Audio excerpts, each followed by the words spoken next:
मंचा से भाई धीरेन्द्र प्रकाश सिंह,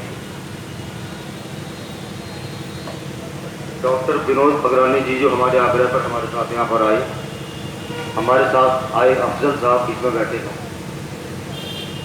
श्री आकाश पत्थर जी,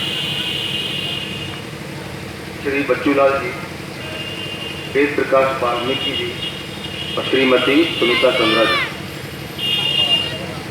और मेरे सामने बैठे तमाम मेरे सम्मानित भाई। नमस्कार सर, आपने बहुत अच्छा बोला, आपकी शायरी बहुत अच्छी थी और इससे पहले भी वक्ताओं ने काफ़ी अच्छा बोला। मैं रुकता और ज़्यादा था क्योंकि इतनी जानते हैं कि मैं अक्सर कहीं भी आ जाऊं लेकिन आपके निमंत्रण से आपके कार्यक्रम में आता ही आता हूं और जब आ जाता हूं तो अंत में ही जाता हूं। ऐसा पहली बार हो रहा है कि मुझे बीच में जाना पड़ रहा है, कुछ मरीजों में परेशानी है। मैं आपके सामने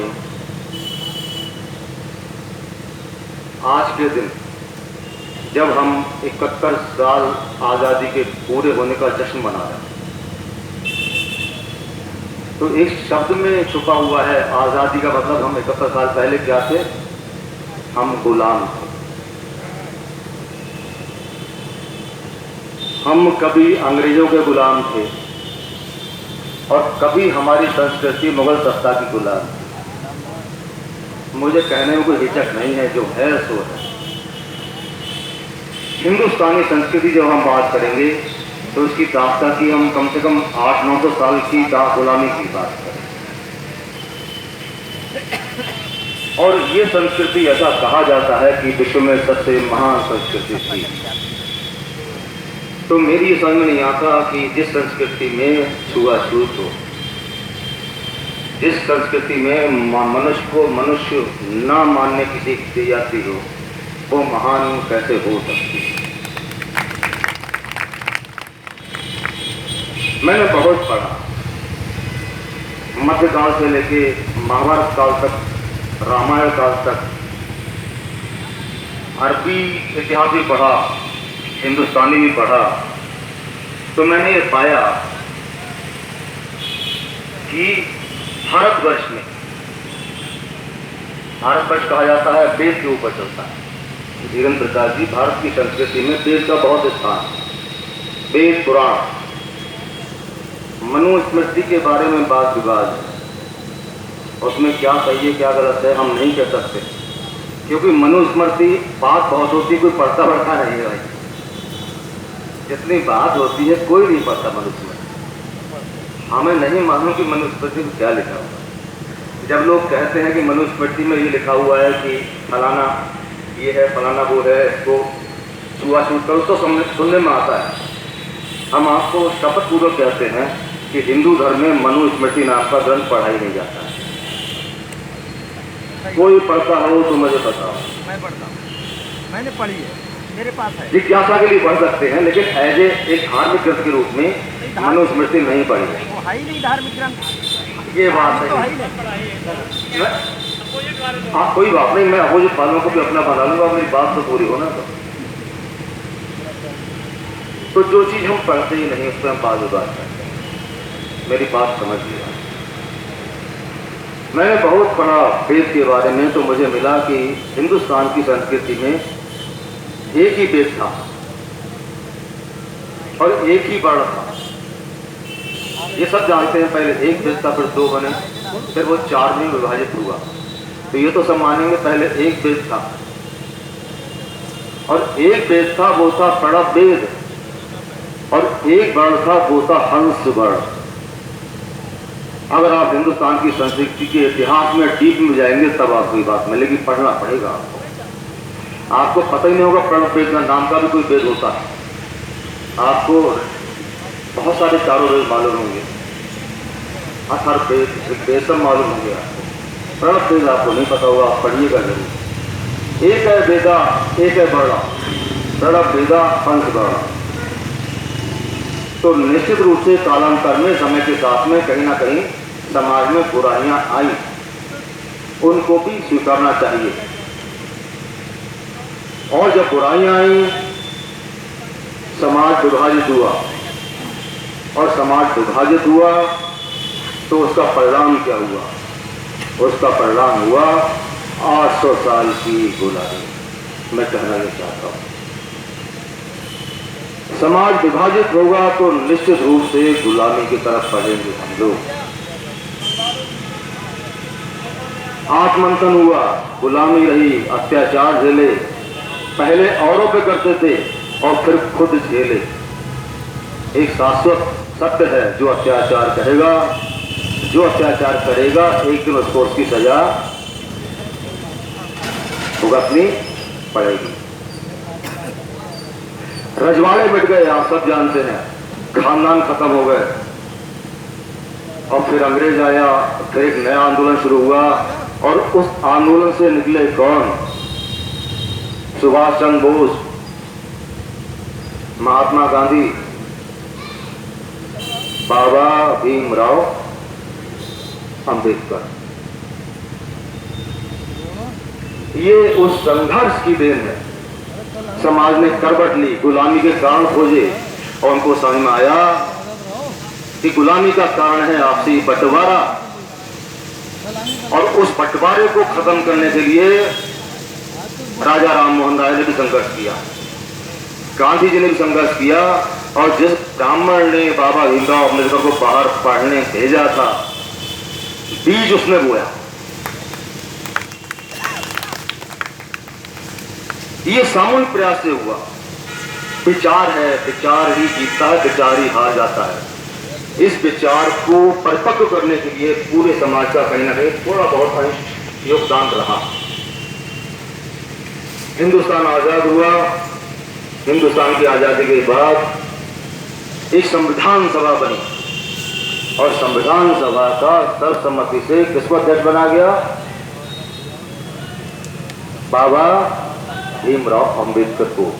क्यों बनाया गया? और भी लोग बन सकते थे।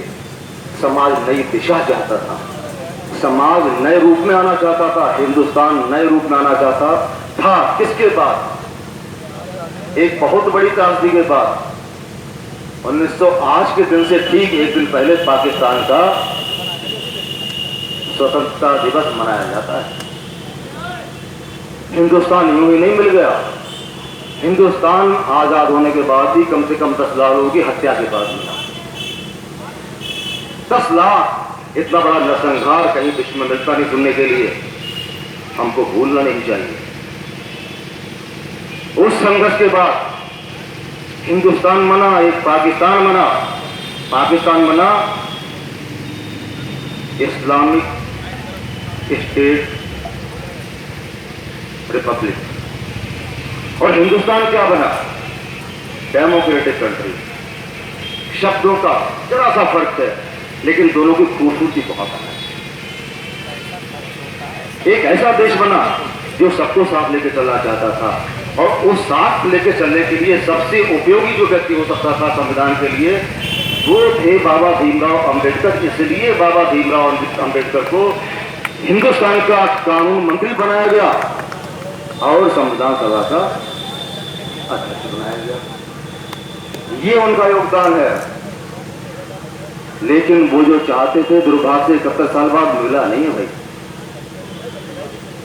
वो ये चाहते थे कि हिंदुस्तान में दलित नाम का कोई शब्द ना हो। बुरा मत मानिएगा। क्या मतलब है? मैं कहते हूँ शर्म लगती मेरे को। मैं बड़ी मुश्किल से कहता हूँ, लोग बड़े फख्र से कहते हैं, दलित समाज से आते हैं, मैं बड़ी मुश्किल से कहता हूँ। मुझे पिछले वक्त में रख दिया गया है जाट हूं मैं, मुझे बड़ी शर्म लगती है भाई। मैं अपनी बात कर रहा हूँ आपके लिए अपनी बात हो सकती। अब 71 साल बाद हम लोग को प्रण लेना चाहिए कि व्यवस्थाएं तो रहे जो जरूरी है। मैं उन पर टिप्पणी नहीं करूंगा, क्योंकि अभी जो लक्ष्य था अम्बेडकर का पूरा नहीं हुआ है। लेकिन ये शब्द कम से कम डिक्शनरी से हट जाए। आप सहमत हैं? नहीं है। अगर विचार गोष्ठी है तो विचार के लिए है। पूरे विश्व में अगर आप देखेंगे तो इतनी बड़ी ब्लडलेस रक्तहीन क्रांति कोई दूसरी हुई नहीं है। आप कोई क्रांति बता दो, क्रांति कैसे होती है? तीर से, तलवार से, बंदूकों से, खून की नदियों से क्रांति होती है। पूरे विश्व में एकमात्र क्रांति है दलित क्रांति, जो कि हिंदुस्तान में बाबा भीमराव अम्बेडकर के नेतृत्व में हुई। तो आप चाहें तो ऐसे कोशिशें करिए, बात सुनिए। अखबार में छपेगा, उन्होंने बहुत बढ़िया बात कही। कुछ लोगों को छपेगा वो समाज के बहुत बड़े नेता है, इससे थोड़ा ऊपर उठिए। हम चाहते हैं हम सब ऊपर उठे। आप विश्वास नहीं करेंगे, पहली बार मैं जब डीपी सिंह ने बुलाया था, डीपी सिंह जी पहली सभा में आप जाता, रविदास जी की जयंती थी शायद, तो गुरु रविदास जी की जयंती थी, उसमें मैंने एक बात कही थी, तो वो मैं आज तक दोहराना चाहता हूं कि मैं आपकी सभा में मुख्य अतिथि बनने नहीं आया, मैं आप लोगों के बीच मेरे पुरखों ने जो आपके ऊपर अत्याचार किए हैं उनका प्रायश्चित करने आया हूं। मैं बहुत कम, पहले मैं बहुत जाता था, लेकिन अब मैं बहुत सेलेक्टिव लोगों की सभा में जाता हूं और डीपीसी की नंबर 1 पे। बहुत बहुत धन्यवाद आपको, बहुत बहुत मुबारक, हम सबको बहुत बहुत मुबारक कि हमारे यहाँ सुभाष चंद्र बोस, चंद्रशेखर आजाद, महात्मा गांधी और भीमराव अम्बेडकर जैसे महान लोग हुए। हमारे यहाँ अब्दुल कलाम आजाद, उनको भी मत भूलना। मौलाना अब्दुल कलाम आजाद वो शख्स है जिसने जाते जाते मुस्लिम भाइयों को हिंदुस्तान में रोक दिया, जामा मस्जिद तकरीर करके। He was the only person जिसको हम याद नहीं करते। हम बाकी सब नेताओं को याद करते हैं। और मौलाना का सर बुरा मत मानिएगा, मैं मौलाना मुझे जानबूझ कह रहा हूँ, आप मौलाना नहीं। कांग्रेस भी, मैं जानबूझ कह रहा हूँ, आप बताइए, कांग्रेस भी सबको याद करती है। कांग्रेस भीमराव अम्बेडकर जी को याद करती है। कांग्रेस पंडित नेहरू को तो मैं नाम नहीं लिया, उनको तो याद करती रहती है, मैंने जानबूझ के नाम नहीं लिया। कांग्रेस का मतलब पंडित नेहरू जी, ऐसा नहीं है भाई। कांग्रेस कभी मौलाना अब्दुल कलाम आजाद का नाम ही नहीं लेती है जनाब, नाम ही नहीं लेती है। ही वॉज द मैन जिसने कि हमारे मुस्लिम भाइयों से कहा कि रुको, ये हिंदुस्तान तुम्हारा है, हम जिम्मेदारी लेते हैं, इस गुलिस्तान में ये डेमोक्रेटिक कंट्री है, आपको कोई कष्ट नहीं होगा। और उस शख्स की गुबार पे जाते जाते 3.5-4 करोड़ मुसलमान हिंदुस्तान में रुक गए। बहुत बहुत धन्यवाद।